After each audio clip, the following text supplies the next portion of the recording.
slurp, burp, break, dance, burp, swerp, shake, dance, slurp, burp, break, dance, swerp. All right, let's get this sucker rolling, everybody. Welcome to Fantasy NBA Today. It's Thursday edition. This is off-season episode number 4. Number 4.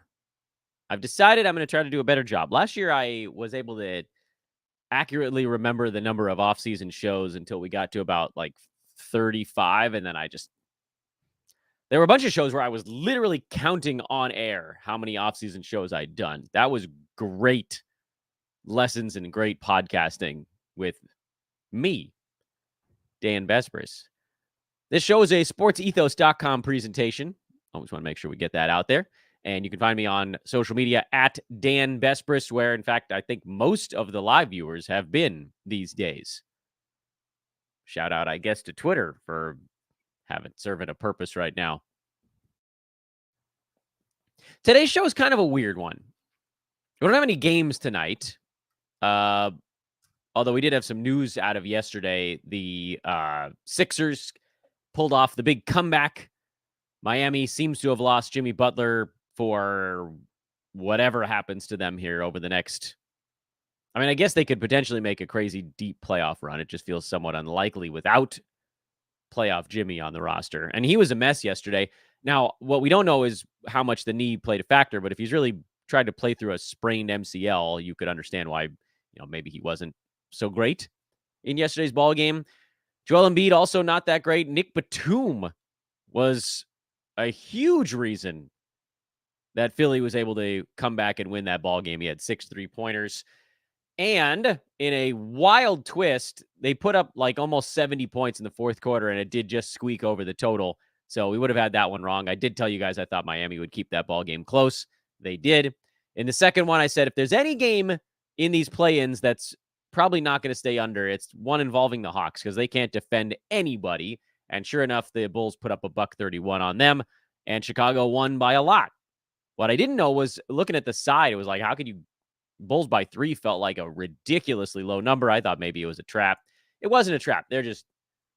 Atlanta's just terrible. Is Trae Young even going to be there next year? We don't know. He was a team worst -27 in that ball game. And old man DeMar DeRozan, 44.5 minutes under his belt, plus 27. He was the counterpoint. And Bulls were able to smoke the Atlanta Hawks, which we all kind of figured was going to happen. Now the Bulls are going to get the Heat, likely without Jimmy Butler. So Chicago may be kind of getting a little bit of a free pass into that 8 seed. Congratulations on likely getting manhandled by the Celtics in the first round. But hey, you get better than missing it, I suppose. We're not going to talk about the upcoming games on today's show because tomorrow we'll have a special treat for you. The big dog, Aaron Brewski, going to be on the program. We'll be talking about his big win in the $18,000 big FBA tournament in fantasy. That's obviously a really nice one. We'd all like to take home enough to go get ourselves a car. And Brew and I will be talking about the series prices. We'll have all of the series by Saturday, unfortunately. So we won't have, we'll be down 2 series. Whoever comes out of Chicago, Miami, and whoever comes out of Sacramento, New Orleans. Those we won't know until the end of tomorrow, but we're not doing a weekend show. So there's kind of no way around that one. Brew and I will break down the 6 series that we know of and any thoughts on individual game ones and such as well. Of course, Aaron has the playoff betting journal going on at Sports Ethos in the Wager Pass right now. It's every bet he makes in the playoffs from the first day to the last day. And it's won every single time he's done it. So that's kind of fun also. So we'll save all that stuff for tomorrow. We can leave today for a very, I don't know if they call it existential. That's probably not the right word for it. This is just sort of like a deep emotional topic in fantasy sports. It's not even so much a lesson learned because I think the answer to the question we're going to pose is different for probably every fantasy player. All I can do is offer you my own feeling on it, which I think probably carries some small amount of weight. And the question that I ask you is, how many cooks in the kitchen is too many cooks in the kitchen? for fantasy sports.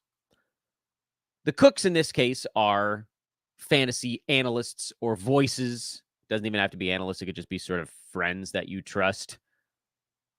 They don't have to be like bona fide analyst.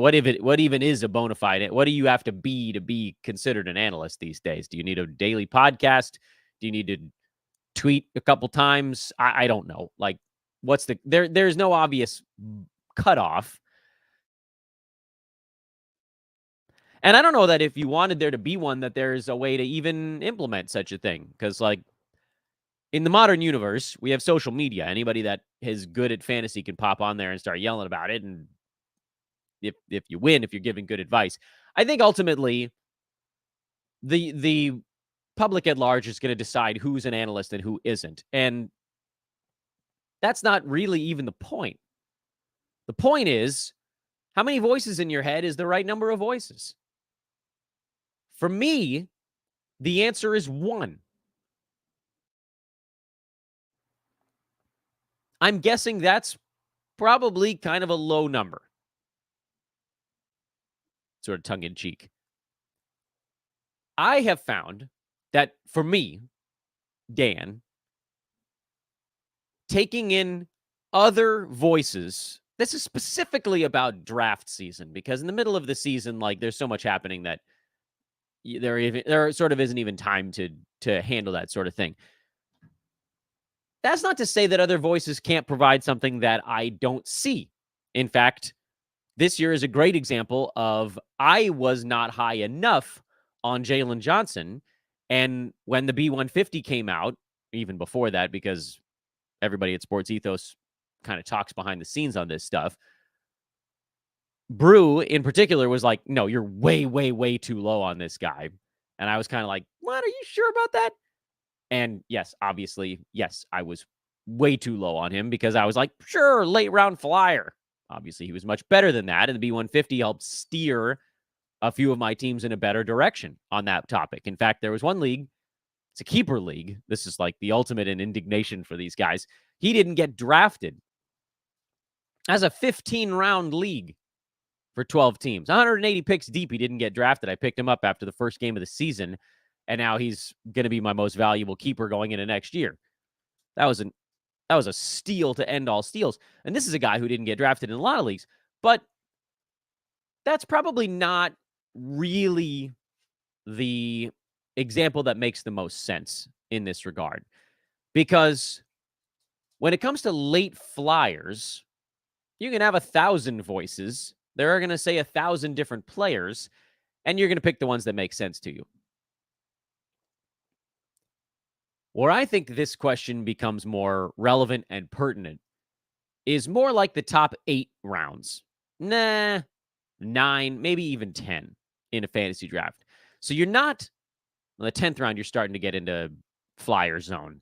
But first 8 rounds, for sure, you're still drafting players that are kind of like consensus going to get opportunity or playing time. There's a pretty obvious line that gets drawn where all of a sudden the guys that are getting drafted are no longer the guys that you know are going to play 28 minutes a ball game. And suddenly it's like, well, I don't know, maybe this guy works. And it's probably somewhere in the 9th round, which is basically to say it's somewhere around pick 100. So I would tell you guys, go back to your drafts and look at like right around pick 100. So early to mid 9th round. 8th round gets you to 96. And say, all right, well, where's the obvious cutoff? And I would say Bruce Brown is probably like the cutoff in one of my leagues. And then you get into Zach Collins and Keldon Johnson and Shaden Sharp and Spencer Dinwiddie and Jordan Clarkson. And these are the guys that start going in that range. And yeah, there are going to be some wins in there. But the point is that the majority of these players are like, might work kind of guys, as opposed to the ones before that where you're like, yeah, these guys, like you go 5, 7, 8 picks before those names that I just started talking about, and you're at, I mean, Chris Middleton's not a great example because he was beat to hell, but like Austin Reeves, Michael Porter Jr., John Collins, Trey Jones, Keegan Murray, Wendell Carter Jr., who I don't like very much as a fantasy player, but there was the consensus that he was going to get played. Marcus Smart before he got hurt. So somewhere between 90 and 105, you get into that, we can take wherever. And don't worry, we'll have plenty of shows on that range of players, what we learned about who to draft when you get into that flyer zone. Today's show is about what you do before that. So for me, and all I can do again on today's program is give you my own experience with this and see if it helps you in any way, or maybe you hate it. I don't know. Perhaps you guys go a different direction. The argument for having a lot of voices in your head is a pretty clear one. Someone could make a point that you didn't think of. That's fair. That's fair. But at least for me, someone that I am of the ilk that I'm doing a ton of work on this stuff, and I feel like what I'm able to do with my top 75, the guys that I like in there and the guys that I don't like, I feel pretty set on them by the time I'm done with said handicapping and work. But it goes deeper than that. Because right now, what I've said to you guys makes it seem like I just think I'm better than everybody else. And I don't think I'm better than everybody else. I'm not going to like lie to you guys. I think I'm better than most. And you kind of have to, it's arrogant, but it's that same, like, the guys in the NBA, they don't wonder why they're there. They feel like they belong. I feel like I belong. I feel like I'm good enough at this, at fantasy, and then at yelling fantasy at all of you guys, that I don't feel like a fluke. And that comes off as arrogant and dickish, but you have to. If I was out here just like, yeah, maybe, I don't know, this could be fine, nobody would want to listen to that. You have to be willing to put your foot down in fantasy. You have to be willing to plant your flag in opinions, and I think mine are good enough to warrant being here. But it's not that. That's not the point of all of this. I'm not trying to say, oh, listen to me and listen to nobody else. That's idiotic and way over the top in arrogance. That's not it. My argument, and now we're getting to the real thesis of today's lecture. My real argument is and so then I think this can be extrapolated a little bit, I would rather miss on my own work than miss on someone else's.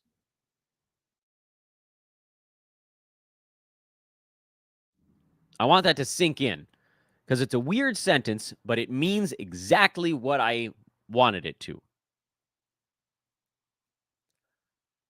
I would rather miss on my own work than miss on someone else's.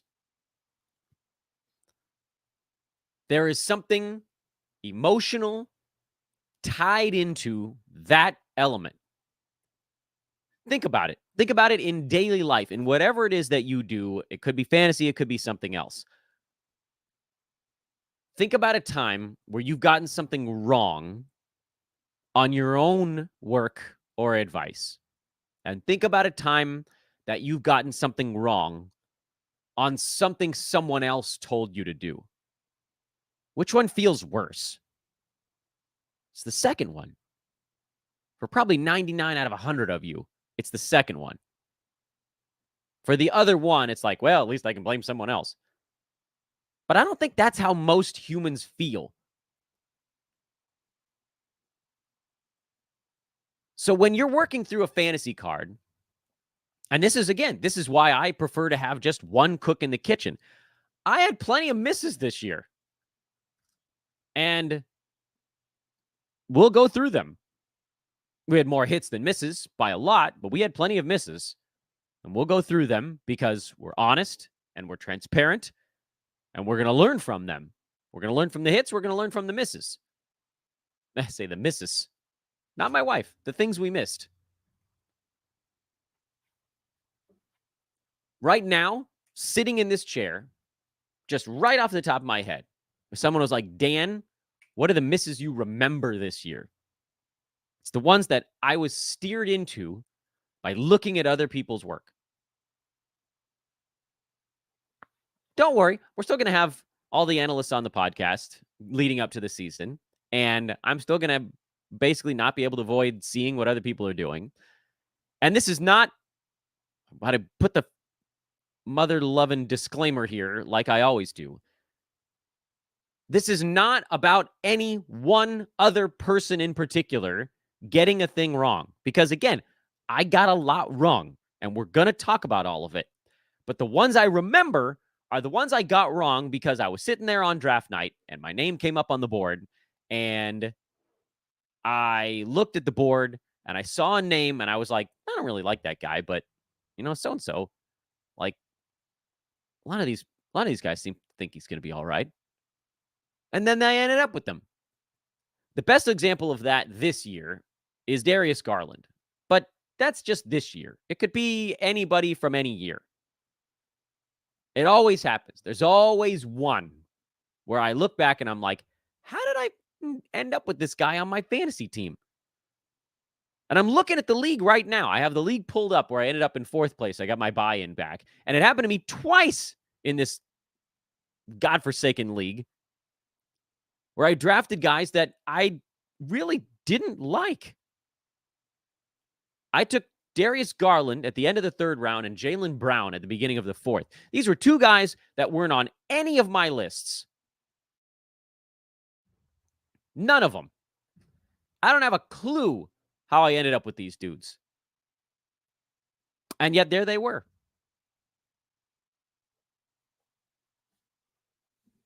The number of names that were still on the board at that point of guys that I did like and guys that I was targeting is through the roof. And I didn't do it because I was like, maybe those guys will get back to me later. Or, it feels like a little bit early to take these dudes. Like Tyrese Maxey went, round and a half later? Absurd.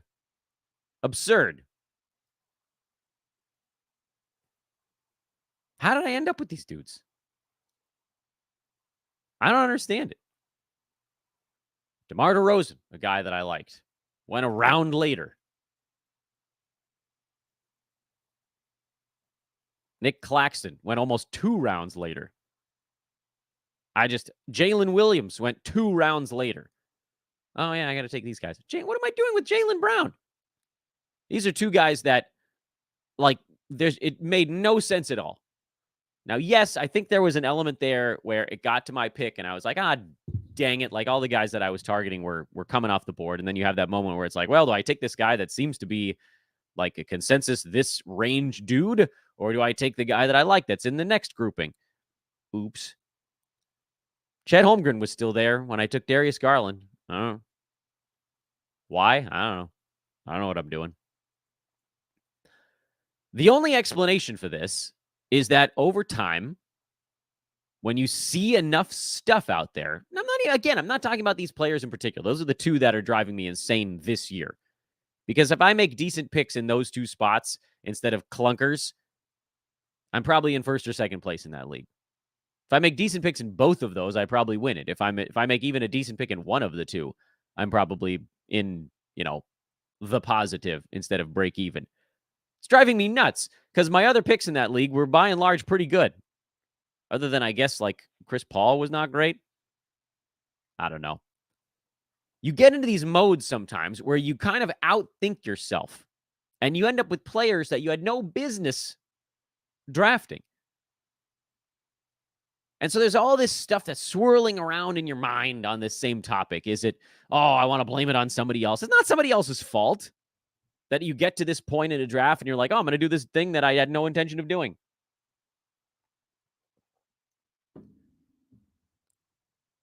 So method number 1, how do you fix it, is got to be the next question we ask because we've isolated the problem. The problem is that you see and hear hundreds and thousands of things leading up to fantasy draft day. No matter how much any of us tries, we're going to hear from more than one person.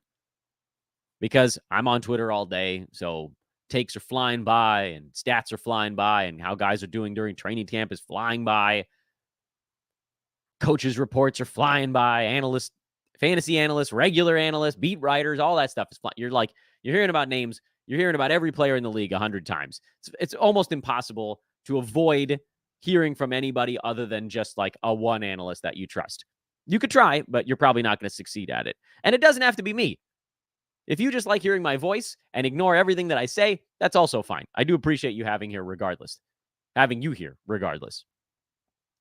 There has to be some kind of solution to this, because solution number one, which is avoid everybody except one voice, is basically impossible. Solution number two, trust in your work, has to be the correct answer. It has to be. A slow draft would probably also fix a lot of it, because most of the mistakes we make are when the shot clock is winding down and you're like, I don't know, this guy also seems fine. But choice two, meaning trust your work, has a few corollaries to it. So yes, the overarching answer to this question of how do you avoid the pitfalls of too much information, trust your work, but make sure that you are more explicit in your work. What I mean by that is, and this is sometimes where the Dan Besbris bucket system falls apart a little bit, because you get into a bucket system, and I might have a guy like a Darius Garland or a Jaylen Brown. In this case, Garland would have been in the next bucket for me, but it wasn't super clear where I would have had him in kind of that next bucket down. He wasn't a guy that I wanted to draft at 35. Not even close. He was like 55 or 60 the previous year. There was absolutely no reason in 1,000 years why I should have been like, oh, yeah, Darius Garland, he's definitely going to jump a round and a half or 2 rounds. I think he was in the 50s the previous year. Why would I draft him a round earlier? He wasn't about to get to do more. If anything, coming into this season, you had to look at that team and go, okay, well, they just brought in like 2 new shooters and Evan Mobley gets better. No one on that team was about to do more coming into this season. And sure enough, Garland did not do more. Like, the obvious handicap there should have been super obvious. He took 1.5 shots less per game, and his turnovers went up, and everything about it was just like a big oops. All of the handicap said it's not getting better. Best case scenario was he repeats year over year, and actually his field goal and free throw percent both went down, which, whatever. Aberrations, reality, the hell with that part. Even just understanding that he was going to do less should have been enough for us to say no. And Jaylen Brown was right in that same range last year. He was number 46, but also looking at the Celtics, there was just no way that the C's main guys were going to do more this year. Jaylen Brown last year, 26.6 points, 49, 76.5 were the splits, 7 boards, 3.5 assists, like a pretty beefy chunk of usage this year. 18 shots per game. Why? Because that team freaking brought in Kristaps Porzingis and Drew Holiday. More, like Porzingis was the big one there. Time Lord. Like, I don't care that Malcolm Brogdon got shipped out or Marcus Smart. These were not guys that were, like, they brought in starters, usage guys. The only guys that were winning on the Celtics were guys like Derek White, because everybody was like, ooh, you got to fade him. And then he just kept rumbling without massive usage. He was just very, very good at every little thing he did. Basically, every single other player on the Celtics was down year over year. Jason Tatum was down about, I think, 3-ish slots? Not a lot, but some. Tatum was down a little. Jaylen Brown was down a bunch. Drew Holiday was down. By the way, kudos to Kristaps Porzingis. He was so unbelievably efficient this year that he actually held steady season over season. The only guy that went up on the Celtics was Derek White. Everybody else was either steady or down. And yet, again, here I was, going against my own handicap, going against everything that I said leading up to the season, which was, you're going to see Brown, Tatum, probably Porzingis takes small steps back. The nice thing about Porzingis is that because of injury history, in roto, he's always going to get underdrafted. And head-to-head, you're going to dodge him. But roto, he's always going to get underdrafted because you get that first, early, second round per game stuff. But like, none of these guys was a target. I figured if Tatum fell to like mid-late first round, it was a relatively safe play there because even if his per game fell off, he's hyper durable. And yes, he finished at number 12 by total. So fine. That worked out totally fine. But like, Jaylen Brown still going in the 40s on a year where you knew things were going to get worse for him. What am I doing? And I know a lot of people are going to hear this podcast and be like, Dan's calling out the people that had these guys ranked higher. I legitimately have no idea who it was, if anyone. Everybody might have had him lower. But you see these names, you see them flashing by, you feel this moment, and you get caught up in it, and then you do something dumb. So the answer, again, while I get sidetracked by how I went against my own handicap, is be more explicit in how you line them up. If Darius Garland and Jaylen Brown were in the next bucket down after, say, like this is a roto league, Porzingis was basically the last name that I was thinking about taking in the... Actually, he was kind of in the next bucket down also. I think Paul George, honest to goodness, it was probably Chet Holmgren, and I still didn't draft him there for whatever reason. I don't know. I think maybe I thought he was going to get back to me, and I knew that there weren't going to be enough assists later, or who knows. I got basically to the end of one bucket, and now I'm looking at the next bucket, which had Garland in it, and had Jaylen Brown in it, and had LeBron in it, and had Jamal Murray in it, and had Evan Mobley in it, and DeAndre Ayton, and Vooch, and all these guys that, for me, were in a bucket that was like 40 to 60. But I really needed to be clearer in my own work. Tyrese Maxey, Nick Claxton, Jalen Williams, DeMar DeRozan, all of these guys were rolled up into one bucket, but there really needs to be kind of strata within that bucket. As if to say, I think all of these guys probably finish within a round and a half of each other in a per game ranking. That didn't end up being true, but that's how I felt on fantasy draft night. But what you need to be clearer on, and when I say you, I mean me, I need to be clearer on is thinking about it from that like bar in the air that we discussed. And those that are new, I'll try to explain this very quickly before we try to get to the final thought on this particular episode. I want you to picture, if you will, a bar in the air running horizontally with fantasy draft markers as what's being measured. So the bar is just basically like an x-axis. And a player is represented within that bar. In this case, say Darius Garland. DeMar DeRozan could be another one. And the bar is, the ADP is marked somewhere with a whatever color you want, a blue dot or something like that. The bar is gray. And at one end, the low end, is what's the worst per game rank you think that player could put up reasonably. And at the other end is what's the best per game rank.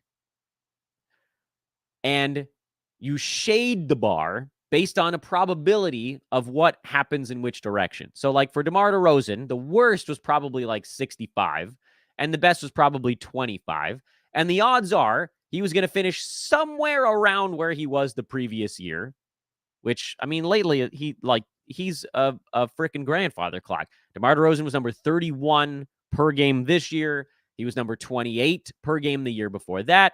And like, it just goes on and on like this with DeMar. 26 the season before that. I mean, we're going back. We want to go with the 72 game year, 42 that year, which, I mean, still pretty good, but he didn't take quite as many shots. You want to go to the season that got clipped by COVID, 36. He's a watch, man. So yeah, odds are, worst case scenario, like 60, 65. Best case is like 25. But probability suggests he's probably going to be towards the upper half of that. What about then you say Darius Garland? Well, I mean, you know, in a best case scenario, he also probably gets into that 25 range, but a worst case, worse than 65. And then if you look at the sort of bouncing around of him, especially now with all these other players around, the odds are probably that, I mean, maybe you say the odds that he got into the 20s was slightly better than DeMar, just because if you pile up assists, you can climb fast. But the odds of one guy being higher than the other was probably lower. So Garland, Jaylen Brown, these guys probably fall into a strata within that bucket, ever so slightly behind DeMar, but not so significant that it needs to be a different bucket. Because the bucket really talks about per game, and per game, at least going into the season, I thought those three guys were going to be within about 20 slots of each other. And Jaylen Brown's not all that far away from being 20 slots from DeMar, but this is, I think, the answer is being much clearer with the strata within our buckets, because you're not going to be able to avoid everybody talking. And then at the end of the day, when your turn comes up in that damn draft and the clock is winding and you got 40 seconds or you had a minute, and all of a sudden you're thinking about it, you realize the players you wanted are gone, and you're scrolling around a little bit, and now you're down to 20 seconds. First of all, have a cue set. And second of all, pick the guy where you won't kick yourself at the end of the year. Because even as you're doing it, in the moment, you know, oh, I just picked Darius Garland. That guy wasn't on my list. If this doesn't work, I'm going to be kicking myself. If it works, great. What's the victory there? So in my opinion, try not to have too many cooks in your kitchen. But if you do insist on doing so, be very clear and deliberate in the way you line up your work. Because at the end of the season, you'll have hits, you'll have misses, you'll have your own hits and misses, you'll have the hits and misses that were steered by others, which might be me for you guys, versus your own work. I promise the ones that will make you feel grosser or more gross are the ones where you did it on someone else's advice, where it went against your own work. So try not to do that as we move forward. I have more thoughts on this. I have more thoughts on all of these things, and we'll continue to weave our way through it as the offseason goes. But we're going to put a pin in it for now because I said so. I'm Dan Vespers for Fantasy NBA Today, a sportsethos.com presentation again tomorrow. We'll talk to the big dog, the big Aaron Brewski. Big wins this year for Brew in his huge money leagues. We're going to hear some wild stories about like tens of thousands of dollars coming down to a rebound on the last day and what that does to a man's sphincter as you're waiting on it. I couldn't possibly. My leagues are, 50, 100, 200, 250 kind of leagues. Throw me above that and I wouldn't even be able, my eyes would cross and I'd pass out. Too much pressure. I found that out about myself, by the way, when I was a professional handicapper, is that if I was betting large sums on games that I was then telling people to also do, I couldn't focus. I needed to eliminate my own emotional attachment to it. And then I was able to give much, much better advice. And that's kind of the way this is too. So I play in a lot of low money leagues where my emotional attachment doesn't cloud my judgment. That's a different show. That's not even a half. That's like 1 point in one larger show. Anyway, have a great day, everybody. Have a great Thursday. Can't wait to talk to Brew tomorrow. We'll get into some sports betting a bit for our Friday show. This is Fantasy NBA Today. We'll see you guys soon. No games tonight. Find something else to do. Read a book. Nah, don't do that. That's boring. Bye, guys.